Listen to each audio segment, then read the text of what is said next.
அதிசயமானவரே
ஒடுக்கப்படுவோருக்கு ஒடுக்கப்படுவோர்க்கு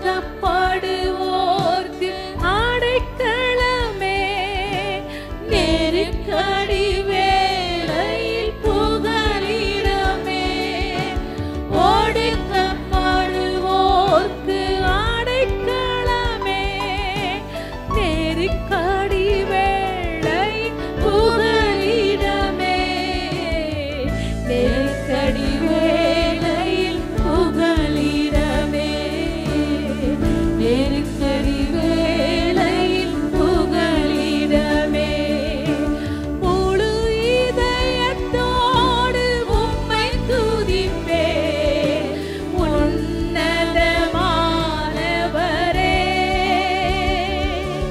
உம் அதிசயங்களெல்லாம் எடுத்துரைப்பேன் அதிசயமானவரே முழு இதயத்தோடு உம்மை துதிப்பேன் உன்னதமானவரே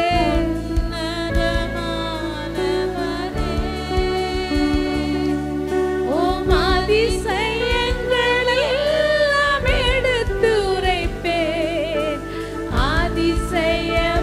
அதிசயமானவரே நாடி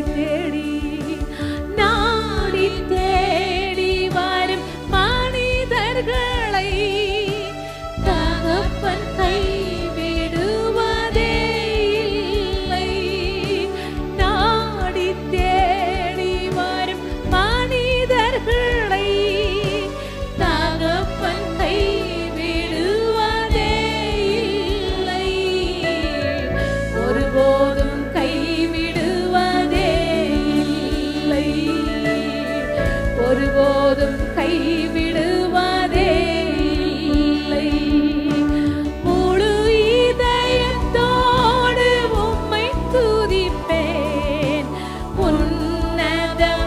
உன்னதமானவரே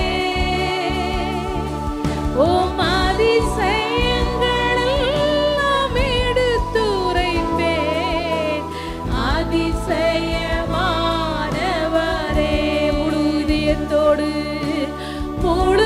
இதயத்தோடு உம்மை துதிப்பேன் உன்னதமானவரே உன்னதமானவரே உம் அதிசயங்களெல்லாம் எடுத்துரைப்பேன் அதிசயமானவரே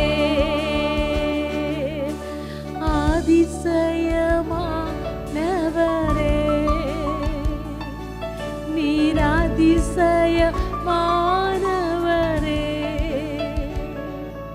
எஸ் லார்ட் நீர் அதிசயமான தேவன் நீர் அற்புதமான தேவன் ஆண்டவரே என் நேசர் நீர்தான் ஆண்டவரே உமக்கு மகிமை செலுத்துகிறோம் உமக்கு கனத்தை செலுத்துகிறோம் ஆண்டவரே நீ நல்ல தேவன் எங்களுக்கு போதுமான தேவன் ஆண்டவரே நீரே வழியும் சத்தியமும் ஜீவனுமாய் இருக்கிற தேவன் ஆண்டவரே உம்மை ஸ்தோத்திரிக்கிறோம் ஹalleluya hallelujah thank you lord உமக்கு மகிமை செலுத்துகிறோம் ஆண்டவரே yes jesus நேசர் நீர்தானையா நேசித்தேன் உம்மை தானையா என் நேசர் நீர்தானையா நேசிக்கின்றேன் உம்மை தானையா எனது ஆத்மா உம்மை நினைத்து என்னாலும் ஏங்குதையா எனது ஆத்மா உம்மை நினைத்து என்னாலும் ஏங்குதையா எங்கள் படுக்கையிலும் உம்மை நினைக்கின்றேன் நடுராவிலும் தியானிக்கின்றேன் எங்கள் படுக்கையிலும் உம்மை நினைக்கின்றேன் நடுராவிலும் தியானிக்கின்றேன் என் நேசர் நீர்தானையா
தேங்க்யூ லார்ட். உம்மை மகிமைப்படுத்துகிறோம் ஆண்டவரே.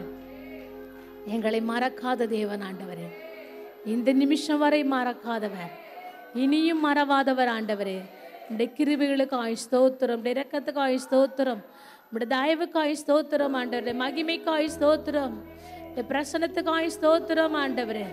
ஓ மக்கு மகிமை மகிமை ஸ்தோத்திரம் ஆண்டவரே. அல்லேலூயா. நன்றி ஆண்டவரே, நன்றி ராஜா. எல்லா சூழ்நிலையிலும் ஆண்டவரே எங்களை விடுவிக்கும் தப்புவிக்கும் நீ நல்லவராயிருந்து. ஓ இம்மட்டும் கைவிடாத எபினேசர், ஓ நீ நல்ல தேவன் ஆண்டவரே. எத்தனையோ முறை வழி தப்பி போனாலும் ஆண்டவரே அந்த பாதையிலே நீர் எங்களுக்கு வெளிச்சமாயிருந்து இதுதான் வழி என்று எங்களுக்கு போதித்து சீர்படுத்தி நடத்தி உடைய பாதுகாப்பு வளையத்துக்குள்ளே வைத்து எங்களை அனுதினம் நடத்திருக்கிற தேவனாயிருக்கிறபடியா நாங்களும் ஸ்தோத்திரிக்கிறோம் ஆண்டவரே. ஓ உமக்கு மகிமை செலுத்துகிறோம் ஆண்டவரே, உமக்கு கனத்தை செலுத்துகிறோம். ஆராதனைக்கு பாத்திர நீர் ஒருவரே. எஸ் லார்ட், நீ நல்ல தேவன் ஆண்டவரே, நீர் எங்களுக்கு போதுமான தேவன். என்ன மறக்காதீங்க, விட்டு விலகாதீங்க, உங்க முகத்தை நீங்க மறைச்சா நான் எங்கே ஓடுவேன். என்ன மறக்காதீங்க, விட்டு விலகாதீங்க, உங்க முகத்தை நீங்க மறைச்சா நான் எங்கே ஓடுவேன். எங்கே ஓடுவேன் உங்க சமூகத்தை விட்டு, உம்மை விட்டு விட்டு எங்கும் ஓடி ஒளிய முடியுமோ? எங்கே ஓடுவேன் உங்க சமூகத்தை விட்டு, உம்மை விட்டு விட்டு எங்கும் ஓடி ஒளிய முடியுமோ? யோனாவை போல நான் அடித்தட்டிலே படுக்கை போட்டாலும் விடமாட்டீரே. யோனாவை போல நான் அடித்தட்டிலே படுக்கை போட்டாலும் விடமாட்டீரே. ஓடி போனாலும் தேடி வந்தீரே, மீனை கொண்டாகிலும் மீண்டு வந்தீரே.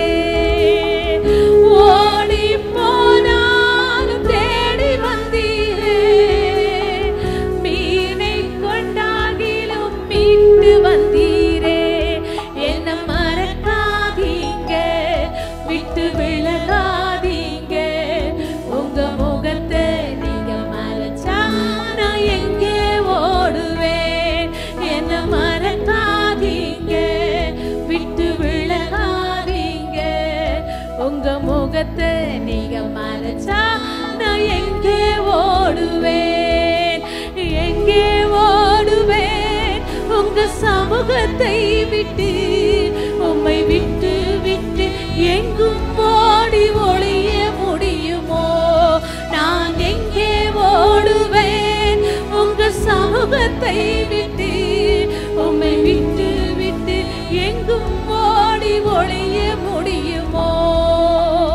பேதுரு போல் உம்மை தெரியாதென்று மறுதளித்தாலும் நீர் விடவில்லையே. பேதுரு போல் உம்மை தெரியாதென்று மறுதளித்தாலும் நீர் விடவில்லையே. துரோகம் செய்தாலும் தூக்கி விட்டீரே, மந்தையை மேய்க்கும்படி உயர்த்தி வைத்தீரே. துரோகம் செய்தால் தூக்கி விட்டீரே, மந்தையை மேய்க்கும்படி உயர்த்தி வைத்தீரே. என்ன மறக்காதீங்க, விட்டு விலகாதீங்க, உங்க முகத்தை நீங்க மறைச்சா நான் எங்கே ஓடுவேன். என்ன மறக்காதீங்க, விட்டு விலகாதீங்க, உங்க முகத்தை நீங்க மறைச்சா நான் எங்கே ஓடுவேன். எங்கே ஓடுவேன் சமூகத்தை விட்டு உம்மை விட்டு விட்டு எங்கும் ஓடி ஒளிய முடியுமோ? நான் எங்கே ஓடுவேன் உங்க சமூகத்தை விட்டு உம்மை விட்டு விட்டு எங்கும் ஓடி ஒளிய முடியுமோ? யோனாவை போல நான் அடித்தட்டிலே படுக்கை போட்டாலும் விடமாட்டீரே. யோனாவை போல நான் அடித்தட்டிலே படுக்கை போட்டாலும் விடமாட்டீரே. ஓடி போனாலும் தேடி வந்தீரே. மீனை கொண்டாகிலும் மீட்டு வந்தீரே. ஓடி போனாலும் தேடி வந்தீரே. மீனை கொண்டாகிலும் மீட்டு வந்தீரே. என்ன மறக்காதீங்க, விட்டு விலகாதீங்க. உங்க முகத்தை நீங்க மறைச்சா நான் எங்கே ஓடுவேன்? என்ன மறக்காதீங்க, விட்டு விலகாதீங்க. உங்க முகத்தை நீங்க மறைச்சா நான் எங்கே ஓடுவேன்? எங்கே ஓடுவேன் உங்க சமூகத்தை விட்டு? உம்மை விட்டு விட்டு எங்கும் ஓடி ஒளிய முடியுமோ? எங்கே ஓடுவேன் உங்க சமூகத்தை விட்டு? உம்மை விட்டு விட்டு எங்கும் ஓடி ஒளிய முடியுமோ? நான் எங்கே ஓடுவேன் உங்க சமூகத்தை விட்டு? உம்மை விட்டு விட்டு எங்கும் ஓடி ஒளிய. ஏசப்பா, நான் எங்கே ஓடுவேன் உங்க சமூகத்தை விட்டு? உம்மை விட்டு விட்டு எங்கும் ஓடி ஒளிய முடியுமோ? எங்கே ஓடுவேன் அப்பா உங்க சமூகத்தை விட்டு? நாங்க எங்க ஓடினாலும் ஆண்டவரே எங்கு இளைப்பாறுதல் கிடைக்கவே கிடைக்காது ஆண்டவரே. உம்முடைய சமூகம் தான் எங்களுக்கு இளைப்பாறுதல். உம்முடைய சமூகம் தான் எங்களுக்கு ஆனந்தம். உம்முடைய சமூகம் தான் பேரின்பம் ஆண்டவரே.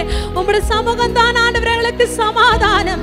உம்முடைய சமூகம் தான் எங்களுக்கு ஆசீர்வாதம். உம்முடைய சமூகம் தான் ஆண்டவரே நித்திய வழியை எங்களுக்கு காண்பிக்கும் ஆண்டவரே. உம்முடைய சமூகத்திலே எத்தனை இன்பம், எத்தனை ஆனந்தம், எத்தனை சந்தோஷம், எத்தனை நிறைவான பொக்கிஷத்தை எங்களுக்கு கொடுக்க தேவனாய் இருக்கிறபடியா எங்க ஓடுவேன் உங்க சமூகத்தை விட்டு? உம்மை விட்டு விட்டு எங்கு ஓடி ஒளிய முடியுமோ? நாங்க எங்கு மறைந்திருந்தாலும், நாங்கள் எங்கே இருந்தாலும் ஆண்டவரே, எந்த சூழ்நிலையில் இருந்தாலும் ஆண்டவரே, உம்மை விட்டு விலகி போயிருந்தாலும் உம்முடைய கண்கள் எங்கள் மீது நோக்கமா இருக்கிறதுக்காய் உம்மை ஸ்தோத்திரிக்கிறோம் ஆண்டவரே. உம்மை ஸ்தோத்திரிக்கிறோம் ஆண்டவரே. எல்லா இருட்டின் அதிகாரங்களை நீரல்லவா எடுத்து போடுகிற தேவன். எங்கே ஓடுவேன் உங்க சமூகத்தை விட்டு? உம்மை விட்டு விட்டு எங்கும் ஓடி ஒளிய முடியுமோ? கர்த்தர் அல்லவா நம்மை நித்தமும் நடத்துகிறவர். கர்த்தர் நித்தமும் நடத்துகிற ராஜாதி ராஜா. அவர் சர்வ வல்லமையுள்ளவர். நம் கர்த்தரை துதிக்க துதிக்க, தேவனை மகிமைப்படுத்த எல்லா கட்டுகள், பலவீனங்கள், அந்தகார இருள்கள் எல்லாம் ஓடி போகும். அவரே ராஜாதி ராஜா, அவரே கர்த்தாதி கர்த்தர், அவரே சர்வ வல்லமையுள்ளவர், அவரே சதா காலங்கள் உயிரோடு இருக்கிறவர். உம்மை உயர்த்துகிறோம் ஆண்டவரே, உம்மை மகிமைப்படுத்துகிறோம், உம்மை துதிக்கிறோம். Yes Lord. கர்த்தர் என்னை நித்தமும் நடத்தி மாவறட்சி திரட்சி தருவார். கர்த்தர் என்னை நித்தமும் நடத்தி மாவறட்சி திரட்சி தருவார். என் ஆத்துமாவை திருப்தி செய்வார். என் ஆத்துமாவை திருப்தி செய்வார். தொடர்ந்து துதி செய் மனமே, என் மீட்பர் உயிரோடு இருக்கின்றார்.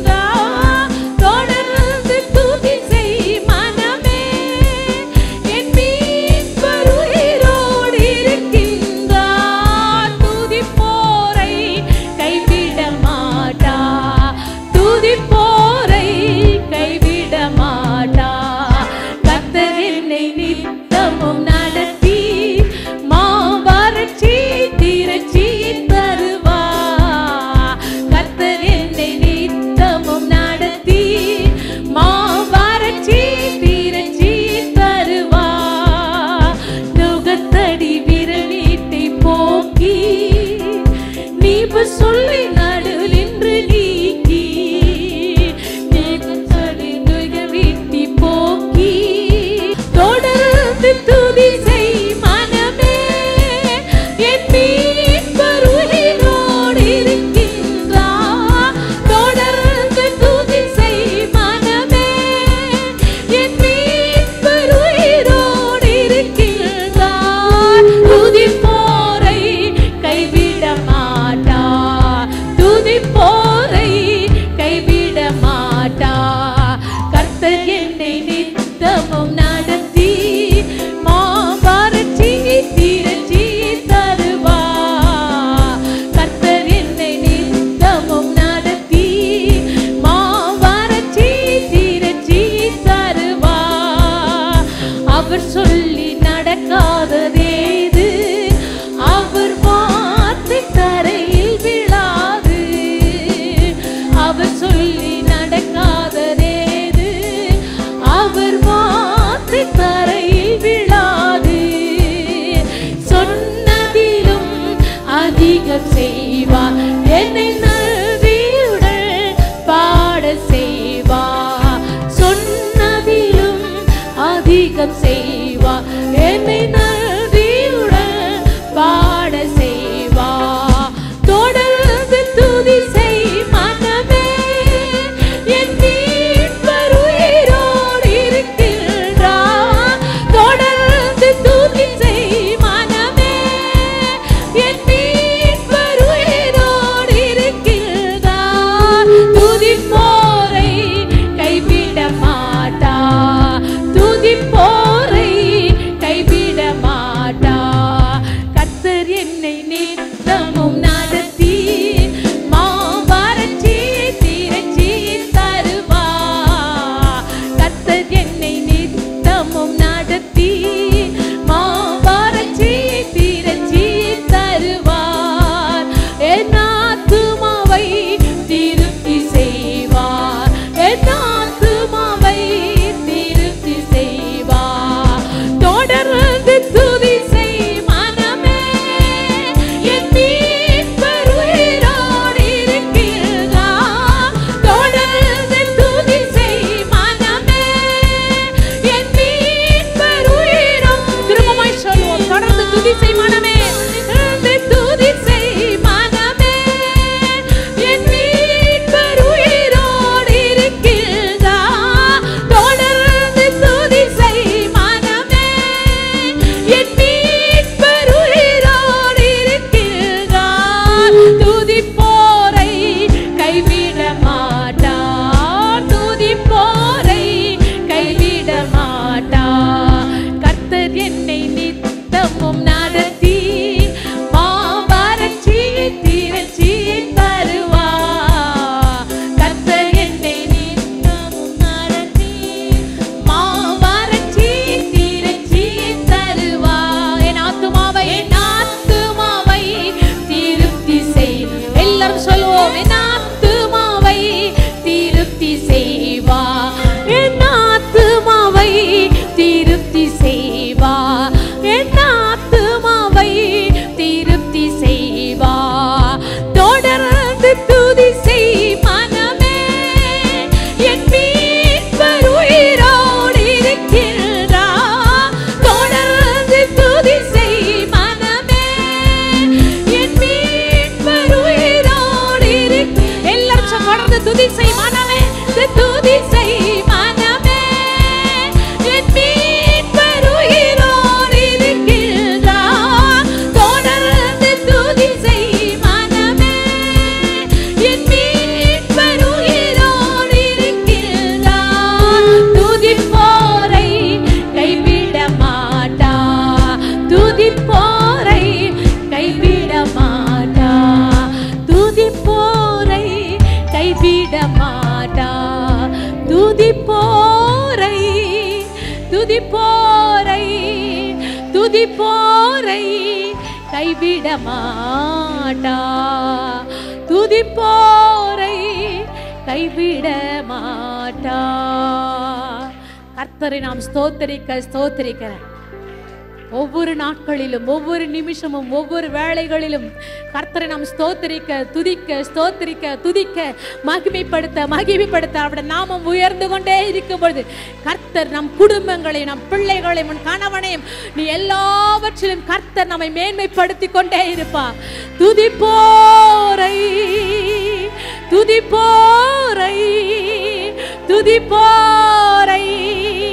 எல்லா உள்ளத்தில் இருக்கிற பாரங்களை கர்த்தருடைய சன்னிதானத்தில் இறக்கி வைத்து விட்டு கர்த்தர் பார்த்து கொள்ளுவார். அவரை அல்லவா நான் நம்பியிருக்கிறேன். இம்மட்டு நடத்தின எபினேசர் இனியும் அவர் நடத்த நல்லவர். துதிப்போரை கைவிட மாட்டார். இயேசு கிறிஸ்துவின் நாமத்திலே வாழ்த்துக்கள். மீண்டுமாய் எஸ்கேஎம் திருச்சபையோட லைவ் ஆராதனைக்கு அழைக்கிறோம். ஜெபம் பண்ணலாம்.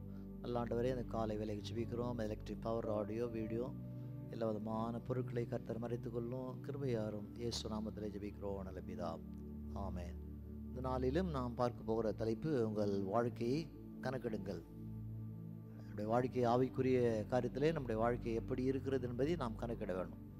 கடந்த வாரத்தில் கூட நாம் பரிசுத்த ஆவியை குறித்து நாம் பார்த்தோம். பரிசுத்த ஆவியானவர் எப்படியெல்லாம் நடத்துகிறார் அதை குறித்து பவுல் கொரிந்து பட்டணத்தில் உள்ள சபைக்கு எழுதுகிறார். 12ஆம் அதிகாரம் 1 கொரிந்தியர் 12, 1, 2, 3. அன்றியும் சகோதரரே, ஆவிக்குரிய வரங்களை குறித்து நீங்கள் அறியாதிருக்கிறது எனக்கு மனதில்லை. இந்த திருச்சபையில் வர ஜனங்கள்லாம் ஆராதனைக்கு வராங்க, நல்லா பாடலை பாடுறாங்க, வசனத்தை வாசிக்கிறாங்க. ஆனால் பவுல் சொல்கிறா, இன்னும் ஆவிக்குரிய வரங்களை குறித்து நீங்கள் அறியாதிருக்க எனக்கு மனதில்லை. ஆராதனைக்கு வந்திருக்கிறனா அப்படியே ஆவிக்குரிய வரங்கள் என்ன, நமக்குள்ளே இந்த தேவ ஆவியானவர் எல்லாம் நமக்கு செய்வார் என்பதை குறித்து நீங்கள் அறிய வேண்டும் என்று அங்கு பவுல் எழுதுகிறார். நீங்கள் அஞ்ஞானிகளாக இருந்தபோது ஏவப்பட்டபடியே ஊமையான விக்கங்களிடத்திலே மனதை செலுத்தினீர்கள் என்று உங்களுக்கு தெரியும். ரட்சிக்கப்படுவதற்கு முன்பதாக எத்தனையோ விதமான வழிபாட்டு முறைகள் நாம் இருந்தோம், அஞ்ஞானிகளை பொருந்தோம். ரட்சிக்கப்பட்டிருக்கிறோம், நம்முடைய ஆவிக்குரிய கண்கள் திறக்கப்பட்டிருக்க நாம் எப்படி நாம் தேவனை உறுதியாய் நாம் பற்றிக்கொள்ள வேண்டும் என்று அங்கே பவுல் சொல்கிறார். 3ஆம் வசனம், ஆதலால் தேவனுடைய ஆவினாலே பேசுகிற எவனும் இயேசுவை சபிக்கப்பட்டவன் என்று சொல்ல மாட்டான் என்றும், பரிசுத்த ஆவி அன்றி இயேசு கிறிஸ்துவை கர்த்தர் என்று ஒருவனும் சொல்லக்கூடாதுன்னு உங்களுக்கு நான் தெரிவிக்கிறேன். பரிசுத்த ஆவி மூலமாக தான் நாம் இயேசு கிறிஸ்துவை நாம் துதிக்க முடியும். பரிசுத்த ஆவி நமக்குள்ள இருந்தால்தான் இயேசு கிறிஸ்துவை துதிக்க கனப்படுத்த அவர் நமக்கு உதவி செய்வார்னு நாம் வசனம் நமக்கு போதிக்கிறது. அதனால 3 தலைப்பின் கீழே நாம் வேகமாக பார்க்கலாம். 1 அபைட், பின்பற்று. 2வது அப்ரோப்ரியேட், பொருத்தமானது. 3வது அலைன், சீரமைக்க. ஓகே, பவுல் என்ன சொல்றார்? பவுல் சொல்றார் இங்க அப்போஸ்தலர் 1ஆம் அதிகாரம் 8ஆம் வசனத்தை வாசிக்கிறோம். 1:8, பரிசுத்த ஆவியினிடத்தில் வரும்போது நீங்கள் பலனடைந்து, ஆண்டவராக இருக்கிற இயேசு மரித்து ஒரு உயிர் தெழுந்து அநேகருக்கு தரிசனமாகி புறப்பட்டு போனார். அப்போது இயேசு சொன்னார், நீங்கள் காத்திருங்க, பரிசுத்த ஆவி வருவார் என்று. அது பவுல் சொல்றார், பரிசுத்த ஆவி வரும்போது நாம் பலனடைந்து, நாம் பலனடைய வேண்டுமானால், இந்த உலகத்தில் நாம் வெற்றியாய் நாம் வாழ வேண்டுமானால், பல ஆவிக்குரிய காரியங்கள் நாம் புரிந்து கொள்ள வேண்டுமானால் பரிசுத்த ஆவி நமக்கு இருக்க வேண்டும் என்று அங்கு பவுல் நமக்கு போதிக்கிறார். பரிசுத்த ஆவி வரும்போது அவருக்காக நாம் காத்திருக்க வேண்டும் என்று அங்கே நமக்கு சொல்றார். இன்னும் கொஞ்சம் அழுத்தமாக பார்க்கும்போது யோவான் 15ஆம் அதிகாரம் 4:5, 15:4. இங்கே ஒரு கட்டளை, ஒரு கமாண்ட். இது உரையாடல் இல்லை, உரைக்கதல் இல்லை, சொல்கிற காரியம் இல்லை, ஒரு கட்டளையாக, ஒரு கமாண்டாக இங்கு ஆண்டு சொல்றார். 15ஆம் அதிகாரம் 4:5, என்னில் நிலைத்திருங்கள், நான் உங்களில் நிலைத்திருப்பேன். கமாண்ட், ஒரு கட்டளை. என்னிலே நீங்கள் நிலைத்திருந்தால் அப்போது நான் ஒன்று நிலைத்திருப்பேன் என்று அங்கு சொல்றார். நாம் அவருக்குள்ளே நிலைத்திருக்க வேண்டுமானால், அவர் நமக்குள்ளே இருக்க வேண்டுமானால், நமக்குள்ளே தேவாவி இருந்தால்தான் அவருக்குள்ளே நிலைத்திருக்க முடியும். வாழ்க்கை போராட்டத்திலே, உலகத்தில் நடக்க காரியங்கள்லாம் நாம் ஆவிக்குரிய விஷயத்திலே வாழ்வது, நடப்பது கடினம். இந்த கடினத்தெல்லாம் நாம் மேற்கொள்ள வேண்டுமானால், அவருக்குள்ளே நாம் நிலைத்திருந்தால் அப்போது அவர் நமக்குள்ளே நிலைத்திருப்பார். தொடர்ந்து சொல்றார், கொடியானது திராட்சை செடியிலே நிலைத்திருக்காவிட்டால் தானாக கனி கொடுக்க மாட்டாது போல நீங்களும் என்னிலே நிலைத்திருக்காவிட்டால் கனி கொடுக்க மாட்டீர்கள். ஃப்ரூட்ஃபுல் என்ன விரும்புகிறார்? ஒருவன் பரிசுத்த ஆவிக்குள்ளே இருப்பானால் வாழ்க்கையானது ஃப்ரூட்ஃபுல் லைஃப், கனி கொடுக்கணும், அதான் விரும்புகிறார். நானே திராட்சை செடி, நீங்கள் கொடிகள். ஒருவன் என்னிலும் நான் அவன் நிலைத்திருந்தார் அவன் மிகுந்த கனிகளை கொடுப்பான். என்னை இல்லாமல் உங்களால் ஒன்றும் செய்ய முடியாது. மிகுந்த கனிகளை கொடுக்க முடியும். You cannot do nothing. என்னை இல்லாமல் பரிசுத்த ஆவி நமக்குள் இருந்தால்தான் நாம் கனிகளை கொடுப்பது மட்டும் இல்லை, மிகுந்த கனிகளை கொடுக்கிற மகனாக மகளாக நம்ம இருக்க முடியும் வேதம் நமக்கு போதிக்கிறது. அதனால் விசுவாசிகளாக இருக்கிற நாம் என்ன செய்ய வேண்டுமா? மிகுந்த கனிகளை கொடுக்க வேண்டும் என்று வேதம் கூறுகிறது. சரி, பரிசுத்த ஆவி நமக்கு இருப்பதனால் நமக்கு என்ன அடையாளம், என்ன ப்ரூஃப், நமக்கு எப்படி நாம் அதை வெளிப்படுத்த முடியும்? ஓகே, உங்களுக்குள்ளே பரிசுத்த ஆவி இருக்கிறார் என்பதை எப்படி நான் வெளிப்படுத்த முடியும்? நீ போகும்போது வரும்போது உன்னை காணும்போது ஜனங்கள் சொல்லணும் அவங்க பரிசுத்த ஆவி பெற்றிருக்கிறாங்க, அவங்களுக்கு விரோதமாக நம்ம பேசக்கூடாது, தவறாய் பேசக்கூடாது, அது நமக்கு சாபமாக பாவமாக வந்து முடியும். அப்படி ஜனங்கள் என்ன செய்யணும்? சொல்லணும். அப்படி பரிசுத்த ஆவி பற்றி ஜனங்களாய் நம்ம இருக்க வேண்டும் என்று வேதம் போதிக்கிறது. தானியேல் 5 அதிகாரம் 11:5-11, உங்களுடைய ராஜ்யத்திலே ஒரு புருஷன் இருக்கிறான், அவனுக்குள் பரிசுத்த தேவனுடைய ஆவி இருக்கிறான்.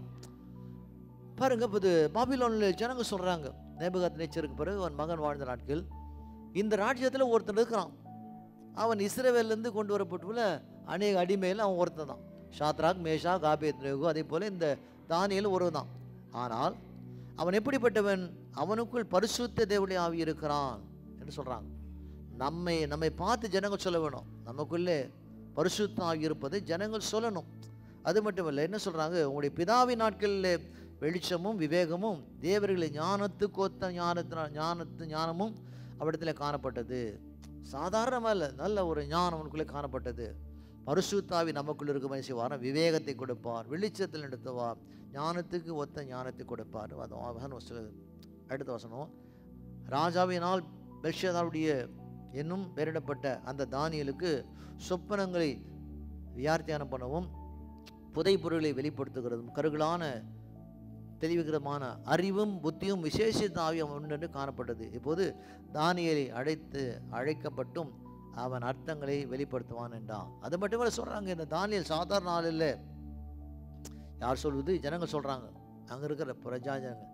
கருகலான காரியங்கள் அதை தெளிவிக்கிறதுக்கும் அறிவும் புத்தியும் விசேஷித்த ஆவி அவனுக்கு இருப்பதாக சொல்றாங்க. உலகத்திலே நாம் கருகலான காரியங்கள், கரடுமுரடான காரியங்கள்லாம் கடந்து போக வேண்டுமானால், வெற்றிக்கான பாதையிலே போக வேண்டுமானால் நமக்குள்ளே இந்த தேவாவி நமக்கு இருந்தால் தான் அப்போது வெற்றி காணலாம். அநேக நம்மளுடைய சொந்தங்கள்லாம் என்ன செய்கிறாங்க? இன்னும் இந்துவாக தான் இருக்கிறாங்க. அவங்க என்ன செய்யணும்? அவங்களை விட்டு விடக்கூடாது. அவங்களோடு போகணும், அவங்க ஃபங்க்ஷனுக்கு போகணும், ஜெபம் பண்ணணும், அவங்களுக்காக பிரார்த்தனை பண்ணணும். எப்படி ஆண்டவர் நம்ம விடுதலை கொடுத்தாரோ அதே போல் அவங்க வாழ்க்கையிலும் நன்மை நடக்கணும், வெற்றி பெறணும். உறவுகளோடு கூட வாழ்வு தான் வாழ்க்கை, உறவில்லாமல் வாழ்வது வாழ்க்கை இல்லை. அதனால் ஏதோ நாமெல்லாம் பெரிய பரிசுத்தவான்கள் பரிசுத்தவான்கள் பேசுவதெல்லாம் விட்டு உறவுகளோடு இருந்து எப்படியாவது இருட்டிலுக்கு ஜனங்களை வெளிச்சத்தலை கொண்டு வருகிற கருவியாய் பாத்திரமாய் நாம் இருக்க வேண்டும் வேதம் போதிக்கிறது. அதனாலே அபைட், அவரை பின்பற்றி நல் உணர்வோடு கூட நாம் ஒத்து போக வேண்டும். ரெண்டாவது காரியம் அப்ராப்ரியேட், பொருத்தமானது. என்ன பொருத்தமானது? ஆண்டவர் நமக்கு என்னெல்லாம் கொடுத்திருக்கிறாரோ தேவன் கொடுத்த அந்த வெற்றியிலே மகிழ்ச்சியிலே வாழ்கிற மகனாய் மகளாய் இருக்க வேண்டும். அப்போஸ்தலர் புத்தகம் 13ஆம் அதிகாரம் சிறிய ஒரு வசனம் 13:52, சீசர்கள் சந்தோஷத்தினாலும் பரிசுத்த ஆவியினால் நிரப்பப்பட்டார்கள். நம்முடைய வாழ்க்கையிலே நாம் சந்தோஷமாக இருக்க வேண்டுமானால் நமக்குள்ள பரிசுத்த ஆவி நமக்கு தேவை. வாழ்க்கையில் வருமானம் வரும்போது, வெற்றி வரும்போது, சுகம் வரும்போது, வேலை வரும்போது, பணம் வரும்போது, அப்போது மட்டுமல்ல சந்தோஷம், எல்லா நேரத்திலும் நமக்கு சந்தோஷம் இருக்க வேண்டுமானால் என்ன சொல்கிறாங்க பவுல் இங்கு? நாம் பரிசுத்த ஆவியினாலே நிரப்பப்பட்டிருக்க வேண்டும் என்று வேதம் நமக்கு போதிக்கிறது. அதனாலே அந்த சந்தோஷம் நமக்கு இருக்க வேண்டுமானால் அப்போது பரிசுத்த ஆவியினாலே நிரப்பப்பட்ட மகனாக மகளாக நம்ம இருக்க வேண்டும் என்று வேதம் நமக்கு போதிக்கிறது. அதே பேதுரு சொல்கிறார், 1 பேதுரு 4ஆம் அதிகாரம் 10-11 வாசிக்கிறோம். அவனவன் பெற்ற வரத்தின்படியே நீங்கள் தேவனுடைய பற்பல கிருபையுள்ள ஈவுகளை பகிர்ந்து கொடுக்கும்படி நல்ல உக்கரக்காரனை போல ஒருவருக்கு ஒரு உதவுங்கள். பரிசுத்தாய் பெற்று என்ன செய்யணும்? ஒருத்தருக்கு ஒருத்தர் உதவி செய்யணும். வெறும் பண உதவி மட்டும் இல்லை. ஒருத்தர் பலவீனமாக இருக்கிறாங்க, சிக்காக இருக்கிறாங்க, அவங்களுக்காக ஜெபம் பண்ணணும். அவங்க வீட்டில் ஏதாவது பிரச்சனை குழப்பங்கள், அதுக்காக ஜெபம் பண்ணணும். அப்படி ஒருவருக்கு ஒருவர் நாம் ஜெபம் பண்ண வேண்டும் என்று வேதம் நமக்கு போதிக்கிறது. ஒருவன் போதித்தால் தேவனுடைய வாக்கின்படியே போதிக்கிடுவான். ஒரு உதவி செய்தால் தேவன் தந்த பலத்தின்படியே செய்கிடுவான். நம்முடைய சொந்த பலத்தில் உதவி செய்வதை காட்டிலும் ஆண்டவர் என்ன சொல்கிறாரோ சொன்னால் கொடுக்கணும். தேவன் என்ன சொல்கிறாரோ, யார் கொடுக்க சொல்கிறாரோ அவங்களுக்கு நாம் கொடுக்குற மகனாக மகளாக நம்ம இருக்க வேதம் நமக்கு கூறுகிறது. உதவி செய்யுங்கள். தேவன் அந்த பலத்தின்படியே நீங்கள் எல்லாவற்றிலும் இயேசு கிறிஸ்து மூலமாய் தேவனை மகிமைப்படியுமா செய்வீராக. எல்லாம் நம்ம எது செய்தாலும் ஏதோ நாம் செய்து நம்மளுடைய பெருமைக்காக இல்லை, நம்முடைய செய்கிற அத்தனை காரியம் தேவனுடைய நாமம் மகிமைப்பட வேண்டும், அதுக்காக நீ செய்ய வேண்டும் என்று வேதனுக்கு போதிக்கிறது. அதனாலே இங்கே தானியேல் எப்படி அங்கு தேவனுடைய நாமம் மகிமைப்படியாக வாழ்ந்தாலும் அதே போல் நாமும் கூட தேவனுடைய நாமம் மகிமைப்படியாக வாழ வேண்டும் வேதம் கூறுகிறது. அடுத்து மூன்றாவதாக அலைன். முதல்ல பார்த்தோம் அபைட், ரெண்டாவது பார்த்தோம் அப்ரோப்ரியேட், மூன்றாவது அலைன். அலைன் என்றால் என்ன? தேவனோடு கூட நடக்கிற ஒரு வாழ்க்கை, அலைன்மெண்ட். அவர் எப்படி நம்ம நடத்துக்கிறாரோ அதன்படியாக தேவனோடு கூட நடக்கிற மகனாய் மகளாய் நம்ம இருக்க வேணும். அதிகமான காரியங்களே விசேஷமாக கொரிந்து சபைக்கு தான் பவுல் எழுதுகிறார். 1 கொரிந்தியர் 12ஆம் அதிகாரம் 11-12 இவையெல்லாம் அந்த ஒரே ஆவியானவர் நடப்பித்து தமது சித்தத்தின்படி அவனவனுக்கு பகிர்ந்து கொடுக்குறான். எல்லாவற்றையும் யார் செய்கிறாரோ ஒருத்தர் தான் செய்கிறார். அவர் யார்? அந்த ஒரே தேவ ஆவியானவர். என்ன சொல்ல வர்றாரு இங்கே போல்? எப்படினில் சரீரம் ஒன்று தான், அதற்கு அவயங்கள் அநேகம், ஒரே சரீரத்தின் அவயங்கள் எல்லாம் அநேகமாக இருந்தாலும் சரீரம் ஒன்றாக இருக்கிறது. அந்த பிரகாரமே கிறிஸ்துவும் இருக்கிறார். சரீரம் இருக்கிறது, கண் மூக்கு காது வாயெல்லாம் இருக்கிறது, வித்தியாசமான வெவ்வேறு வேலை செய்கிறதுனால கூட இந்த சரீரத்தில் எல்லாம் நம்ம ஒன்றாக இருந்தால்தான் என்ன செய்ய முடியும்? சரீரத்தை நான் இயக்க முடியாது. இதே போல் ஒரு திருச்சபையில் இருக்க விசுவாசிகள்லாம் பல விதத்தில் பல வடிவத்தில் பல விதமாக எண்ணத்தில் காணப்பட்டாலும் எல்லாம் ஆவிக்குரிய காரியத்தில் ஒன்றாக இருந்தால்தான் அந்த திருச்சபை ஆவிக்குரிய வாழ்க்கையில் மட்டுமல்ல உலக வாழ்க்கையில் கூட அந்த திருச்சபை வெற்றி பெற முடியும் என்று வேதனுக்கு போதிக்கிறது. அந்த வெற்றியின் பாதையிலே வாழ வேண்டுமானால் முதல் நோக்கம் என்ன? ஃபர்ஸ்ட் திங் என்ன? பரிசுத்தாவி நமக்குள் இருக்க வேண்டும். அந்த பரிசுத்தாவின் அந்த பலத்தில் கொண்டு தான் இந்த வெற்றிக்கான பாதையிலே நாம் போக முடியும் வேதம் போதிக்கிறது. 25-26 சரீரத்தில் பிரிவினை உண்டாயிராமல். என்ன சொல்ல வர்றா? சர்ச்சில் ஸ்பிளிட் இருக்கக்கூடாது, பிரிவினை இருக்காமல். இந்த பிரிவினை வராமல் இருக்க வேண்டுமானால் நமக்குள்ளே தேவாவி இருப்பாரானால் அந்த பிரிவினை ஒரு நாளும் ஒருபோதும் வராது. அவைகள் ஒன்றை குறித்து ஒன்று கவலைப்படும்படியாக தேவன் கனத்தில் குறைவுள்ளவராக அதிக கவனத்தை கொடுத்து எப்படி சரீரத்தை அமைத்திருக்கிறார். யாராவது ஒருத்தருக்கு பலவீனம் இருக்குமானால், சுகவீனம் இருக்குமானால், வாழ்க்கையில் போராட்டம் இருக்குமானால், அவங்க கஷ்டப்படும் போது அவங்களை நினைத்து யோசித்து நாம் கூட அவங்களுக்காக பிரயாசப்பட்டு பாரத்தோடு கூட நாம் ஜெபம் பண்ண வேண்டும். ஒருவருக்காக ஒரு கவலைப்பட வேண்டும் என்று வேதம் போதிக்கிறது. ஆதலால் ஒரு அவையும் பாடுபட்டால் எல்லா அவைகளும் கூட பாடுபடும். ஒரு அவையும் மகிமைப்பட்டால் எல்லா அவைகளும் கூட சந்தோஷப்படும்.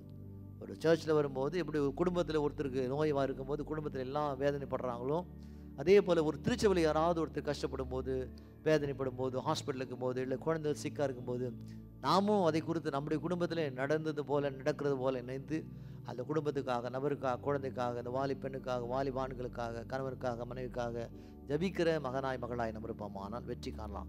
எங்களை வெற்றி பெற வாழ வேண்டுமானால் பரிசுத்தாய் தேவை. பரிசுத்தவங்களோடு இருப்பாரானால் உங்களை வெற்றிக்கான பாதை நடத்துவார். கர்த்தர் தாமே ஆசீர்வதிக்கட்டும். ஆமென். God bless you. Take care.